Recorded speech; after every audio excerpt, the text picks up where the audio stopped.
I found her face down in the garden, her fingers still clutching the watering can. The roses she'd been tending were splattered with vomit, and foam had dried at the corner of her mouth. My daughter-in-law, Patricia, was dead at 63 years old. But I'm getting ahead of myself. Let me go back to where this really started, because the signs were always there. I just didn't want to see them. My name is Dorothy Mackenzie, and I'm 71 years old. I've lived in Burlington, Ontario, my entire life, raised 3 children in the same house my late husband Harold bought in 1978. Harold passed away from a heart attack 6 years ago, leaving me the house, a modest pension, and about $800,000 in savings and investments. Not a fortune, but enough to live comfortably for the rest of my days. My son James was our middle child. He married Patricia Chen when he was 32, and I'll be honest, I never warmed to her. She was polite enough on the surface, always remembered my birthday, always brought wine to Sunday dinners. But there was something calculated about her kindness, like she was ticking boxes on a checklist rather than genuinely caring. Still, I kept my opinions to myself. Harold always said, "Dorothy, you can't choose who your children marry. You can only choose whether you'll be part of their lives or not." So I smiled. I welcomed her to the family, and I tried my best. For 31 years, we maintained this careful dance. Patricia worked as a real estate agent, James as an accountant. They never had children, which Patricia always blamed on her career focus, though I suspect there were other reasons. They lived in a nice house in Oakville, drove expensive cars, took trips to Europe twice a year. About 2 years ago, things started to shift. It was small at first. Patricia began calling me more often, just to check in. She'd ask about my health, my medication, whether I was eating properly. At first, I was touched. Maybe I'd misjudged her all these years. Maybe she genuinely cared. Then she started suggesting I move in with them. "Dorothy, you're getting older," she said one afternoon over tea at my kitchen table. "What if you fall? What if something happens and no one's there to help? James and I have that extra bedroom. You'd have your own space, but we'd be right there if you needed us." I thanked her but declined. I loved my house, my garden, my independence. I had friends in the neighborhood, a routine I enjoyed. I wasn't ready to give that up. She didn't push it then, but she brought it up again a month later, and then again a month after that. Each time, her tone grew slightly sharper, her patience slightly thinner. "You're being stubborn, Dorothy," she said the 4th time. "James is worried sick about you living alone." "Then James can tell me himself," I replied. She smiled tightly. "Of course. I'm just trying to help." Around the same time, Patricia started showing an unusual interest in my finances. She'd make comments about the housing market, about how much my property was worth, about whether I'd considered downsizing. She asked if I had a will, if I'd updated it recently, if I'd thought about long-term care insurance. "These are important things to plan for," she said. "You don't want to leave a mess for James to clean up." I found the conversations distasteful but didn't think much of it. Patricia had always been the practical type, always planning, always organizing.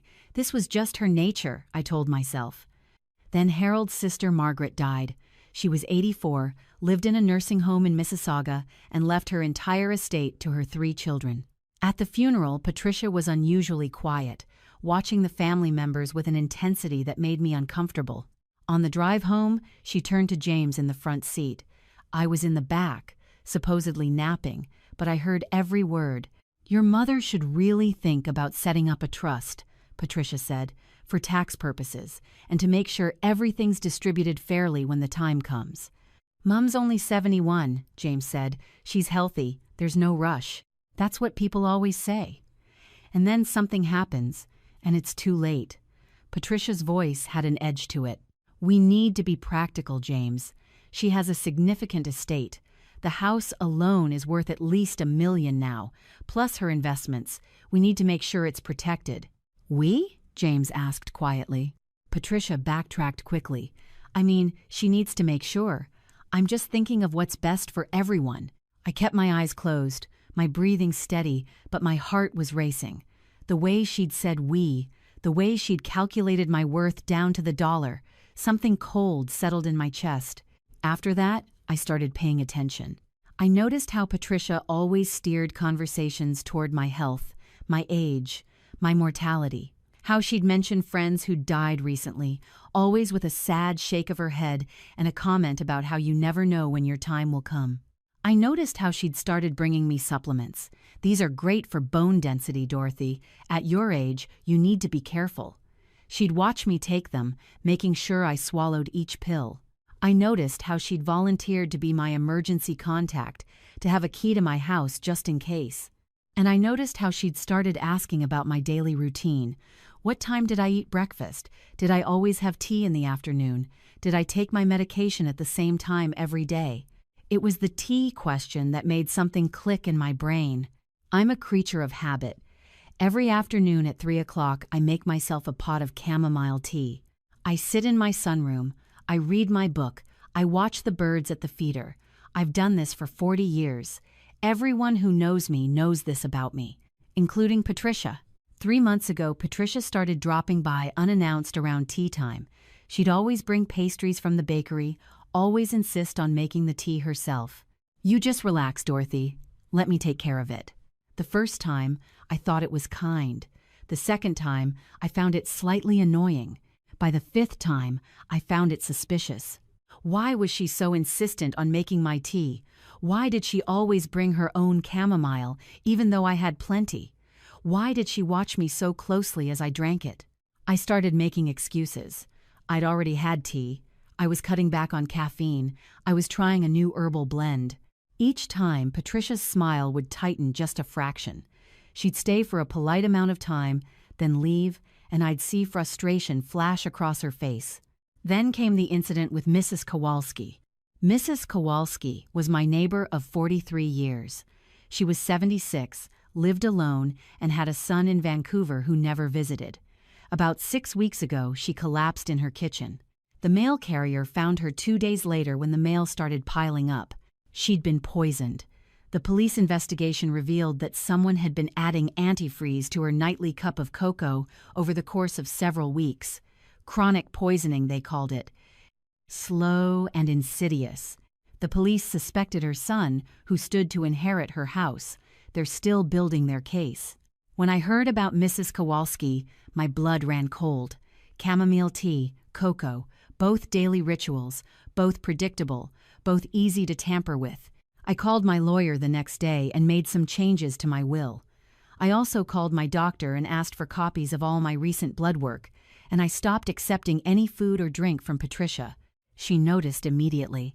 "You seem tired, Dorothy," she said the next time she visited. "Are you feeling all right?" "I'm fine." "You're looking thin. Are you eating enough?" "I'm eating plenty." "I worry about you." Her eyes were hard, despite her soft tone. Living alone at your age, anything could happen. The following week, Patricia showed up with James. This was unusual. James rarely visited during the week because of work. "Mum," he said, settling into the armchair across from me. "Patricia and I need to talk to you about something important." My stomach clenched. "What is it?" "We think it's time you came to live with us," Patricia said. She'd positioned herself behind James's chair, her hand on his shoulder.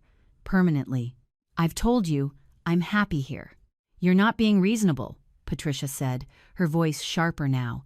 "You're 71 years old. You could fall. You could have a stroke. I could die?" I asked quietly. The room went silent. James looked uncomfortable. Patricia's jaw tightened.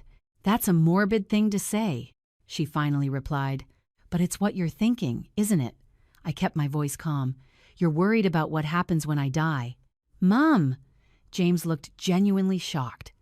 "That's not what this is about." I looked at my son, my sweet, naive son who'd always seen the best in people. "Isn't it?" Patricia's mask slipped for just a moment. I saw rage flash across her face, quickly suppressed. "I think you're being unfair, Dorothy.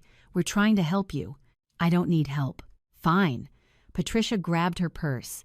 "Come on, James. Clearly your mother doesn't want our concern." They left, and I sat in the silence of my house, my hands shaking. That night, I couldn't sleep. I kept thinking about Mrs. Kowalski, about the chamomile tea, about Patricia's insistence on making it herself, about the supplements she brought me, about the way she'd calculated my worth in the car. The next morning, I did something I'm not proud of. I went through my recycling bin and found the container of chamomile tea Patricia had brought last week. I'd thrown it out, replaced it with my usual brand, but I'd kept the container. I took it to a pharmacy where I knew the pharmacist, a woman named Susan who'd been filling my prescriptions for 20 years.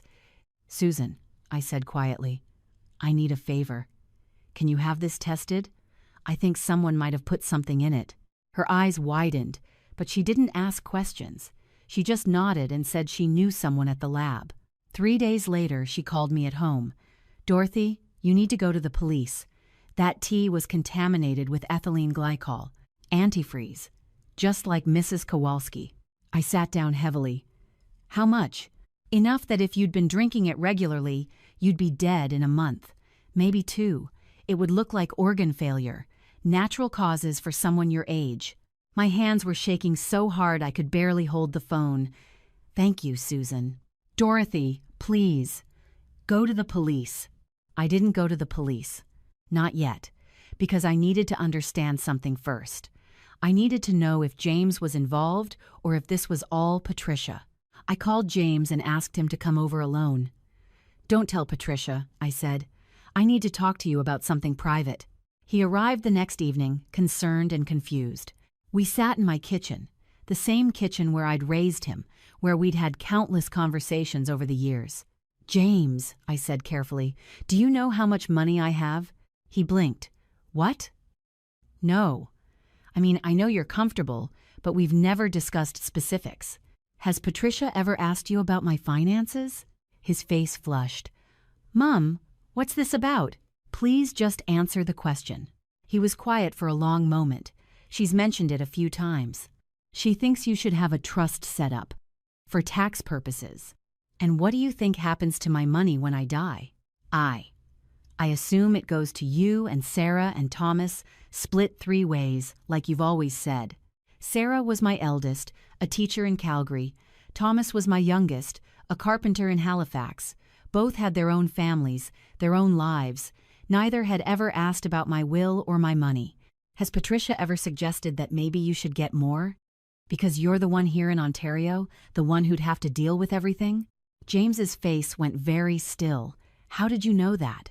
My heart sank. "So she has said that. She just mentioned it once or twice.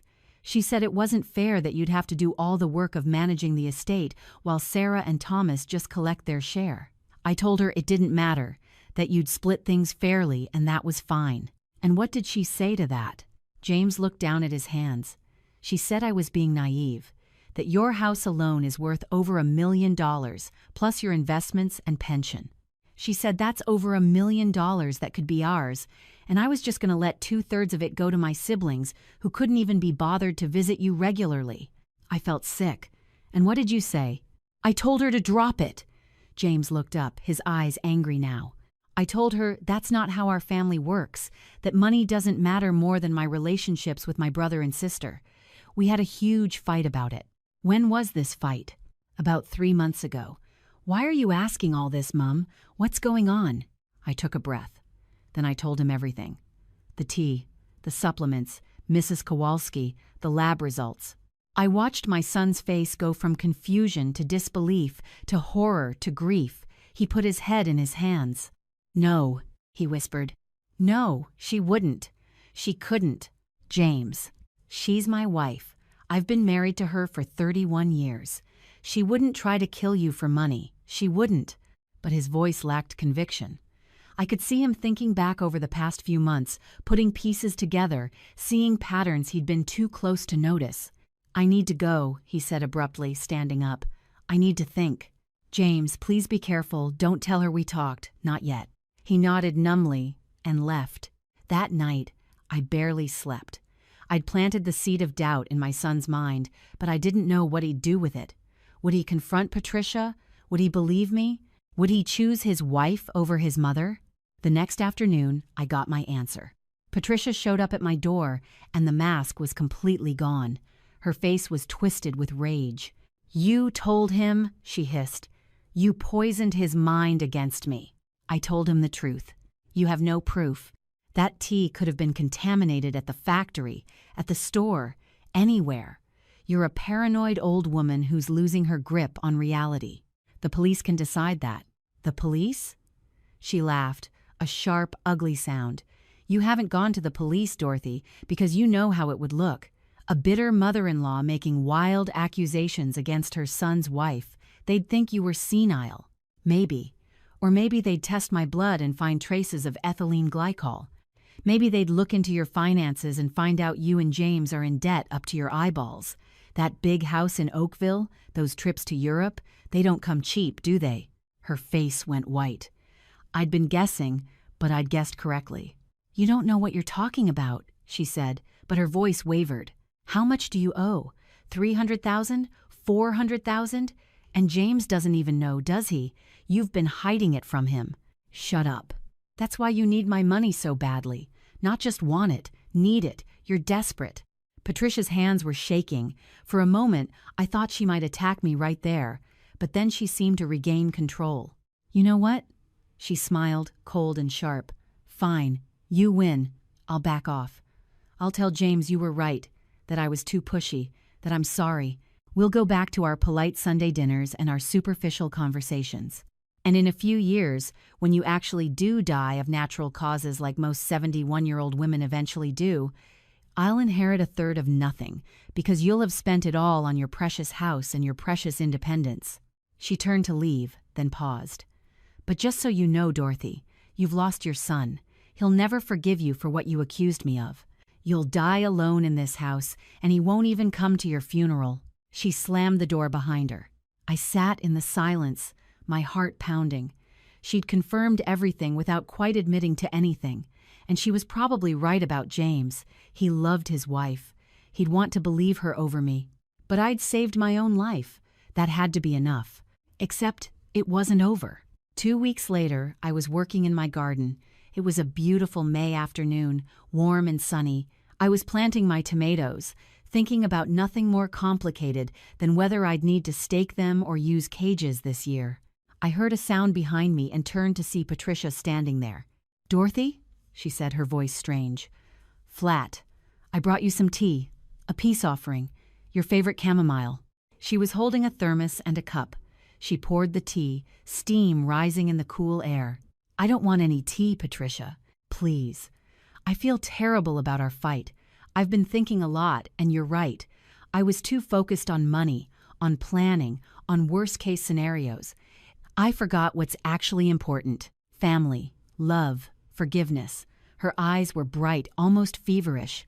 "Please, Dorothy, drink the tea. Let's start over."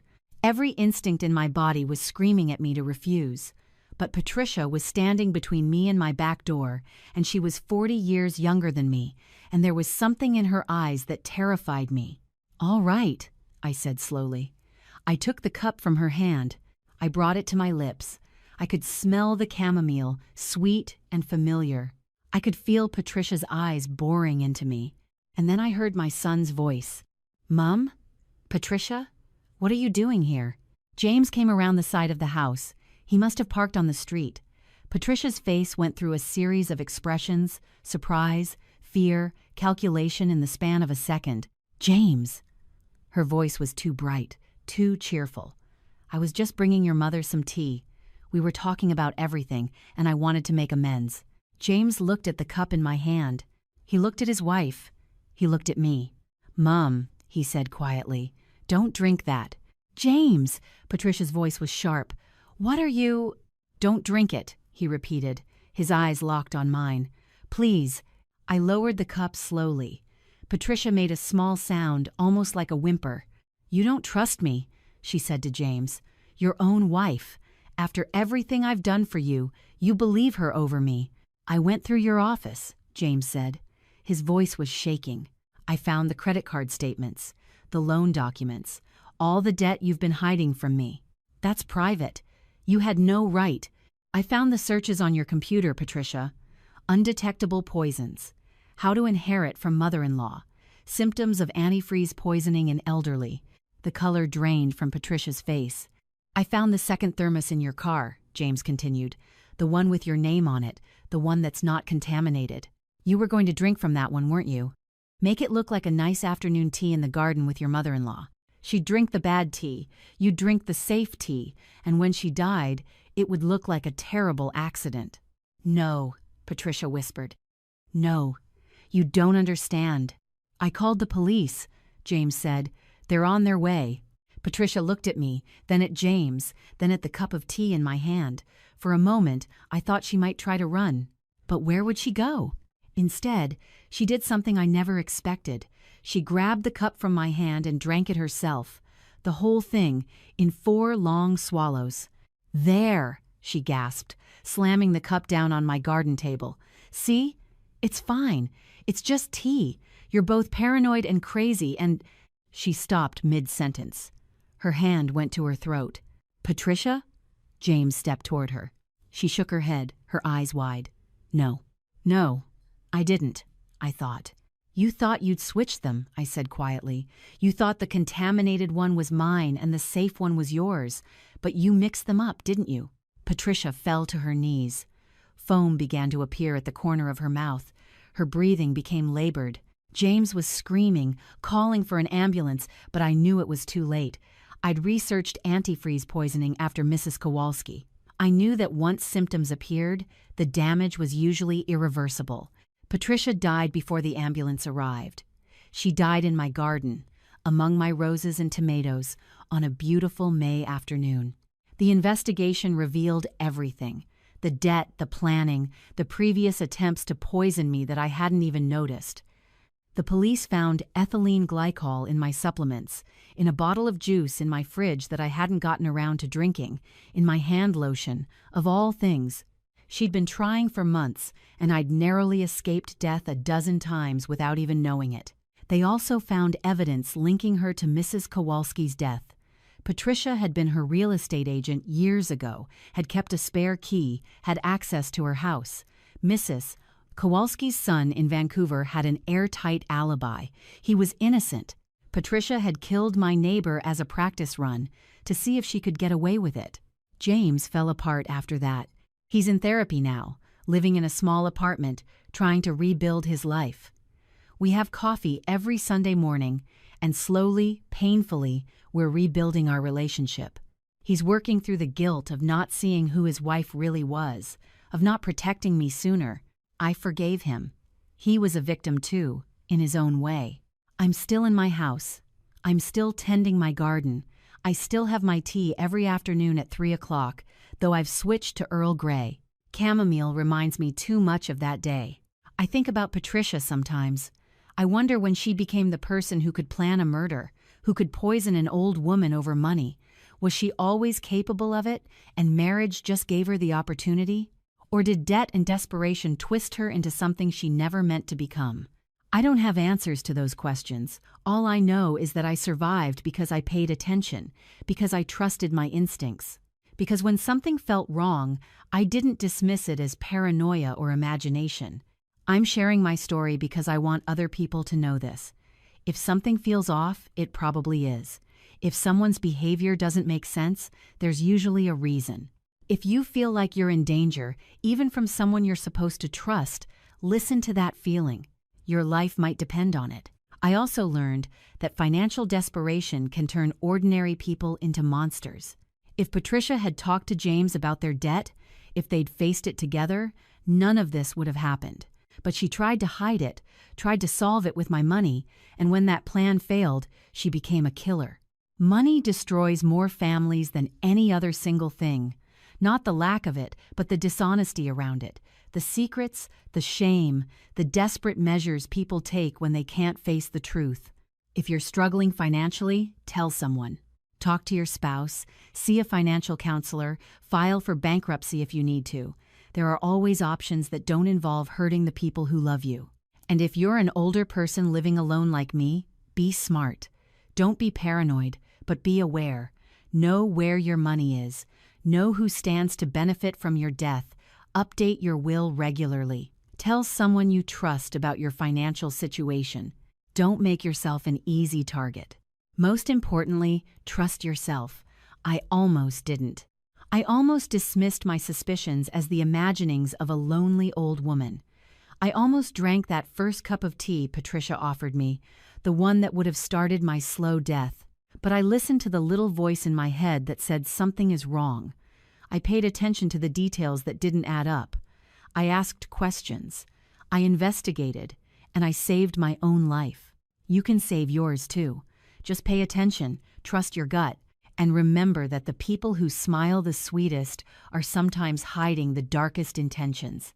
I'm 71 years old. I've survived a murder attempt by my own daughter-in-law. I've lost a neighbor to the same woman's greed. I've watched my son's heart break. But I'm still here. I'm still tending my garden, still reading my books, still drinking my tea, and I'm still paying attention. Because that's what keeps us alive in this world. Not luck, not naivety, not blind trust. Attention, awareness, the willingness to see people for who they really are, not who we want them to be. That's my story. That's what I learned, and that's what I hope you'll remember. Thank you for listening.